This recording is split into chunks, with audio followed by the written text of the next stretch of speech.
Hi guys, Joe here from Lawn Solutions Australia. Spring is just around the corner, which means your lawn is going to start growing quicker again, meaning you'll be dragging the mower out of the shed more frequently. Now spring is the perfect time of year to undertake lawn care activities to improve your lawn.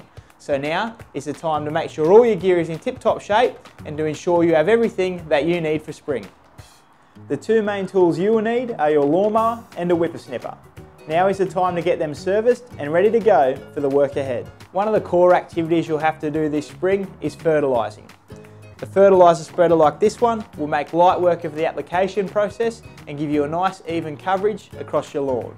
Other tools that come in handy during spring are aerator sandals and a garden fork. Or if you want to get a little bit more serious, you can hire an aerator or a coring machine. It is also a good time of year to test your soil's pH with a pH testing kit.